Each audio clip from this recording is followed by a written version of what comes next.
Hello friends, എല്ലാവർക്കും എൻ്റെ പുതിയൊരു വീഡിയോയിലേക്ക് സ്വാഗതം. ഇന്ന് നമുക്കൊരു കുഞ്ഞ് ബോട്ട് യാത്രയായാലോ. യാത്രയെന്ന് പറഞ്ഞാൽ വേമ്പനാട്ട് കായലിലൂടെ ഒരു ഹൗസ് ബോട്ട് യാത്ര. അങ്ങനെ യാത്രയ്ക്ക് പോകാനുള്ള ആളുകളെല്ലാം എത്തിച്ചേർന്നിട്ടുണ്ട്. നമ്മുടെ ബസ് ഇവിടെ വന്നിട്ടുണ്ട്. അങ്ങനെ ഞാനും കുഞ്ഞും ബസ്സിൽ കയറി ഞങ്ങളുടെ സ്ഥാനം പിടിച്ചു. ബസ്സിൻ്റെ ഏറ്റവും ബാക്ക് സീറ്റ് ആയിരുന്നു ഞങ്ങൾ എടുത്തത്. 1 മണിക്കൂർ യാത്രയുണ്ടായിരുന്നു ബോട്ട് കിടക്കുന്നിടത്തേക്ക്. അങ്ങനെ ഞങ്ങൾ 11 ആയപ്പോൾ അവിടെ എത്തിച്ചേർന്നു. റോഡിനൊന്നും വഴിക്കൊട്ടും വീതി ഉണ്ടായിരുന്നില്ല. ബസ് വഴി പാർക്ക് ചെയ്ത് ഞങ്ങൾ നടന്നു മുന്നോട്ട്. ഞങ്ങൾ 10-65 പേരുണ്ടായിരുന്നു മൊത്തം. ഞാൻ ആദ്യമായാണ് ഹൗസ് ബോട്ടിൽ കയറുന്നത്. അതിൻ്റെ ഒരു ത്രില്ലും ഉണ്ടായിരുന്നു. പ്രകൃതി ഭംഗി ആസ്വദിച്ചുള്ള യാത്ര എനിക്ക് വളരെ ഇഷ്ടമാണ്. നമ്മൾ വന്നിരിക്കുന്ന സ്ഥലം കുമരകമാണ്. കുമരകം ടു ആലപ്പിയാണ് നമ്മുടെ യാത്ര. ഞങ്ങൾ അങ്ങോട്ട് ചെന്നപ്പോൾ തന്നെ വലിയൊരു ഹൗസ് ബോട്ട് കയറി വരുന്നുണ്ടായിരുന്നു. എനിക്ക് തോന്നുന്നു ക്യാമറയിൽ അത്ര ക്ലിയറായി കിട്ടിയിട്ടുണ്ടെന്ന് തോന്നുന്നില്ല. അത്രയ്ക്കും വലിയൊരു ഹൗസ് ബോട്ടായിരുന്നത്. ഞങ്ങളെല്ലാവരും കണ്ടപാടെ വീഡിയോ എടുക്കാൻ അവിടെ നിന്നു. അതിന് നല്ല നീളമുണ്ടായിരുന്നു. വളരെ മനോഹരമായൊരു കാഴ്ചയായിരുന്നു അത്. ഇതൊരു കുഞ്ഞു തോട്ടിലൂടെയാണ് വരുന്നത്. തോടെന്ന് പറഞ്ഞാൽ നല്ല ആഴമുണ്ട്. ഞങ്ങൾക്കെല്ലാം കുറച്ചുകൂടി മുന്നോട്ട് പോകാനുണ്ടായിരുന്നു ഞങ്ങളുടെ ബോട്ടിൽ കയറാൻ. ഒരു വണ്ടി വന്ന ആ സൈഡിലേക്ക് മാറി നിൽക്കാനുള്ള സ്പേസ് ഒന്നും അവിടെ ഇല്ല. 2 സൈഡിലേക്കും താഴേക്ക് തോട്ടിലേക്ക് ചെരിഞ്ഞാണ് കിടക്കുന്നത്. അങ്ങനെ ഞങ്ങളുടെ ബോട്ട് കിടക്കുന്ന സ്ഥലത്തെത്തി. വേമ്പനാട് എന്നായിരുന്നു ഞങ്ങളുടെ ബോട്ടിൻ്റെ പേര്. അങ്ങനെ എല്ലാവരും ബോട്ടിൽ കയറി. എല്ലാവരും കയറിയ പാടെ ചെരുപ്പൊക്കെ ആ കയറുന്ന അവിടെ തന്നെ ഊരിയിട്ടിട്ടാണ് അകത്തോട്ട് കയറി പോകുന്നത്.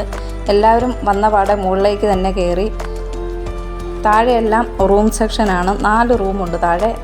മുകളിൽ വിശാലമായ രീതിയിൽ hall and dining area set ചെയ്തിരിക്കുന്നു.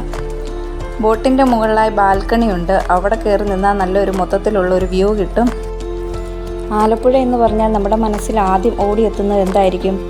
ബാക്ക് വാട്ടർ തന്നെയല്ലേ. ഒരുപാട് ലക്ഷറിയസ് ആയിട്ടുള്ള ഹൗസ് ബോട്ടുകൾ നമുക്കിവിടെ കിട്ടും. ഒരു ഫുൾ ഡേ എൻജോയ് ചെയ്യാൻ പറ്റുന്ന ഒരുപാട് സംഭവങ്ങൾ ഇവിടെയുണ്ട്.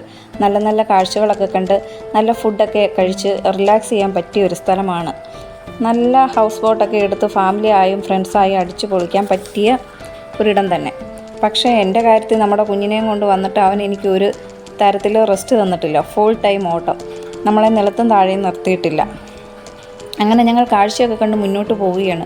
വഴിയിലെല്ലാം സൈഡിൽ ഹൗസ് ബോട്ടുകൾ കിടപ്പുണ്ട്. പിന്നെ ആമ്പൽ പലയിടത്തും വിരിഞ്ഞു നിൽപ്പുണ്ടായിരുന്നു.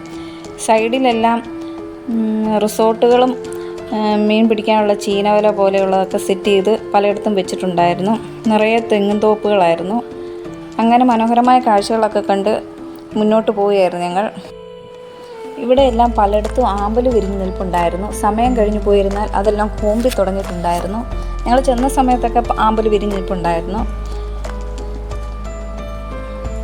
ഇത് ഹൗസ് ബോട്ടിനകത്തെ കാഴ്ചകളാണ്.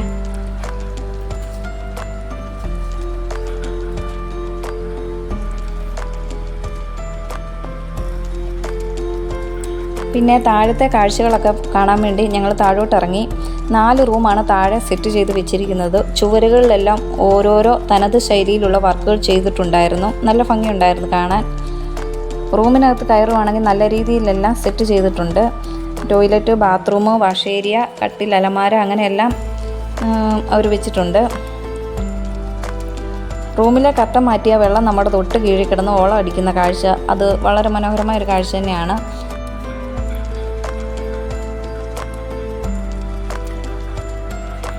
മോനെ മുറി കയറ്റി കുറച്ചു നേരം ഞാൻ അവിടെ ഒതുക്കി ഇരുത്തി. അങ്ങനെ കുറച്ചു നേരം എനിക്ക് റെസ്റ്റ് കിട്ടിയിട്ടുണ്ടായിരുന്നു. ഇത് റൂമിനകത്തെ കാഴ്ചകളാണ് ഇതൊക്കെ. നല്ല ഭംഗിയില്ലേ കാണാൻ. ഇതാണ് റൂമിന് വെളിയിലോട്ടുള്ള കാഴ്ചകളാണ് ഇതൊക്കെ. റൂമിലെല്ലാം എല്ലാ മുറിയും തന്നെ AC സെറ്റ് ചെയ്ത് വെച്ചിട്ടുണ്ടായിരുന്നു. പിന്നെ വെളിയിലോട്ട് നോക്കിക്കഴിഞ്ഞാൽ അപ്പുറത്തെല്ലാം മീൻ വളർത്തൽ കുളങ്ങളൊക്കെ കാണാൻ സാധിക്കും. ഇതൊക്കെ ഓരോരോ റൂമാണ്.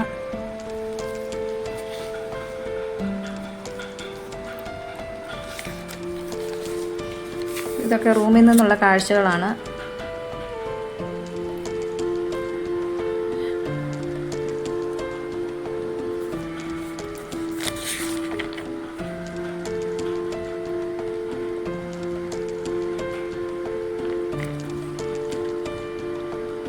ഇത് മുകളിലോട്ട് കിടക്കുന്ന സ്റ്റെപ്പാണ്. മുകളിൽ എല്ലാവരും പാട്ടും പരിപാടിയൊക്കെയായി എൻജോയ് ചെയ്യുകയായിരുന്നു. നമ്മൾ ഇതിലൊന്നും പെടാതെ ഇവൻ്റെ പുറകെ ഇങ്ങനെ ഫുൾ ടൈം ഓടി നടക്കുകയായിരുന്നു.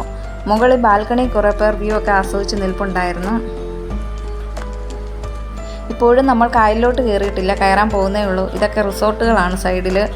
വിദേശികൾ ഒരുപാട് അവിടെ ഇവിടെയായി കാണാൻ സാധിച്ചു. ആകാശം ഇടയ്ക്കൊന്നും മേഘാവൃതമായി തുടങ്ങിയിട്ടുണ്ടായിരുന്നു. പിന്നെ ഉച്ചയായപ്പോൾ ഫുഡൊക്കെ കഴിക്കാൻ സമയമായപ്പോൾ നല്ല രീതിയിലുള്ള ഫുഡ് ഇവർ ബോട്ടിൽ തന്നെ പ്രിപ്പയർ ചെയ്ത് നമുക്ക് തന്നിട്ടുണ്ടായിരുന്നു. എല്ലാവരും വളരെ എൻജോയ് ചെയ്ത് ഫുഡൊക്കെ ആസ്വദിച്ച് കഴിച്ചു. കഴിക്കാൻ നേരം ബോട്ട് ഒരിടത്ത് നിർത്തിയിടും. അവിടെ നിറയെ പോളകളൊക്കെ തിങ്ങിക്കിടപ്പുണ്ടായിരുന്നു. എങ്കിലും നല്ല സ്ഥലമായിരുന്നു കാണാൻ. ഇത് റൂമിനകത്ത് നിന്നുള്ളൊരു കാഴ്ചയാണ്.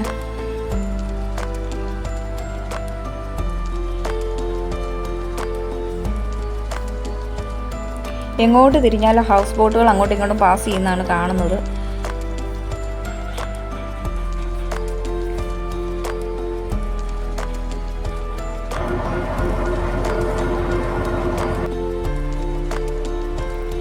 ഇത് ഉച്ചക്കത്തെ ഫുഡാണ്.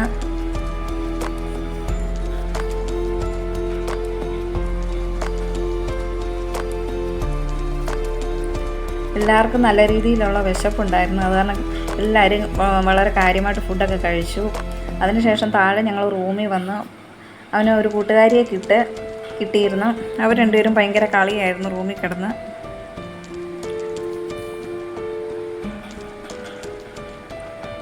ആദ്യമൊന്നും വെള്ളം ഇത്ര ഓളം തല്ലുന്നില്ലായിരുന്നു. എനിക്കൊന്ന് കായലിലോട്ട് ഇറങ്ങിയോണ്ടാന്ന് തോന്നുന്നു വെള്ളമൊക്കെ നല്ല രീതിയിൽ കിടന്ന് ഓളം തല്ലുമായിരുന്നു. അത് കണ്ടപ്പോൾ എനിക്കൊരു പേടിയുണ്ടായിരുന്നു. ഞാനിങ്ങനെയൊന്നും പോയിട്ടില്ലല്ലോ.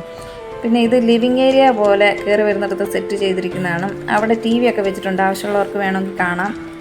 ഞങ്ങളവിടെ പോയപ്പം പാതിരാമണലൊന്നും കയറിയിട്ടില്ലായിരുന്നു. തണ്ണീർമുക്കം തിരിച്ചു വന്ന വഴിക്ക് തണ്ണീർമുക്കം ബണ്ട് വഴി അവിടുത്തെ കാഴ്ചകളൊക്കെ കണ്ട് തിരിച്ചു പോരുകയായിരുന്നു ചെയ്തത്. നമ്മൾ തണ്ണീർമുക്കം പാലത്തിൽ കൂടെ യാത്ര ചെയ്യുമ്പോൾ ഇത്രയും വലിയ പാലമാണെന്ന് അറിയാമെങ്കിലും അങ്ങനെ തോന്നുന്നതിനേക്കാൾ കൂടുതലായിട്ട് ഈ ബോട്ടിൽ നിന്നുള്ള വ്യൂ കണ്ടപ്പം തോന്നി. അങ്ങനെ നമ്മുടെ യാത്ര ഏകദേശം ഇവിടെ അവസാനിച്ചിട്ടുണ്ട്. ബോട്ട് എടുക്കാറായപ്പോൾ ചേട്ടന്മാർ കയറുമായി നിൽക്കുകയാണ് ബോട്ട് അടുപ്പിക്കാൻ. തെങ്ങി കെട്ടിയാണ് ബോട്ട് വലിച്ചെടുപ്പിക്കുന്നത്. അപ്പോൾ എൻ്റെ വീഡിയോ ഇഷ്ടമായ എല്ലാവരും ഒന്ന് ലൈക്ക് ചെയ്ത് സപ്പോർട്ട് ചെയ്യണേ.